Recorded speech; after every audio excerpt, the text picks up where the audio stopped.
জাতীয় নাগরিক কমিটির নেতা হাসনাত আব্দুল্লাহ তার ফেসবুক পোস্টে লিখেছেন, হাসিনার শাসনামলে রাষ্ট্র যখন হয়ে উঠেছিল জনতার শত্রু, তখন বসুন্ধরা গ্রুপের কিছু মিডিয়া শুধু চুপ ছিল না, তারা সক্রিয়ভাবে হাসিনার তাবেদারি করেছে, ফ্যাসিবাদকে সার্ভিস দিয়েছে। তারা মিথ্যা প্রচার করেছে, প্রতিবাদী ছাত্রদের নামে কুৎসা রটিয়েছে, তারা ভিডিও এডিট করে বাস্তবতা পাল্টে দিয়েছে। তারা এমন এক ভয়ঙ্কর প্রোপাগান্ডা মেশিনকে জ্বালিয়ে রেখেছে যে মেশিন ছাত্রদের গুলি করেছে, ভিন্ন মতকে নিষ্ঠুরভাবে চুপ করিয়েছে। আজ সেই স্বৈরাচার পতনের বহুদিন পরও তারা থামেনি। একই কায়দায় আবারও কলম ধরেছে, ক্যামেরা চালু করেছে। জাতীয় নাগরিক পার্টির বিরুদ্ধে, নাগরিক পার্টির সদস্যদের বিরুদ্ধে যে কুৎসা রটানো তারা শুরু করেছে তা কোনো বিচ্ছিন্ন ঘটনা নয়। এটা এক চেনা স্ট্র্যাটেজি।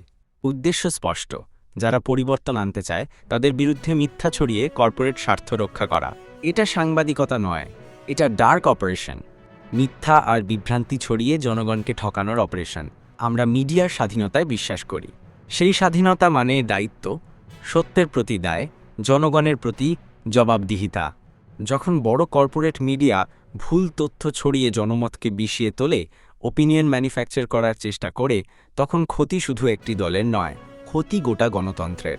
আমরা গণ অভ্যুত্থান করেছি শুধু শেখ হাসিনাকে নামাতে নয়। আমাদের এই অভ্যুত্থান ছিল সমস্ত স্বৈরতন্ত্র, সমস্ত ক্ষমতার অপব্যবহার, সমস্ত মিথ্যার কারখানার বিরুদ্ধে। আমাদের অভ্যুত্থান ছিল সকল ধরনের কর্পোরেট মাফিয়া আর ফ্যাসিস্ট সাংবাদিকদের বিরুদ্ধেও। সুতরাং স্পষ্ট করে বলে দিই, আমরা ডকুমেন্ট করছি প্রতিটি মিথ্যা, প্রতিটি অপপ্রচার, প্রতিটি সাংবাদিকতার নামে অন্যায় আমরা ডকুমেন্ট করছি।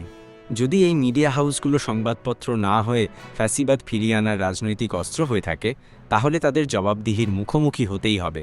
আপনারা জনগণের ঊর্ধ্বে নন, আর সত্যের ঊর্ধ্বে তো ননই।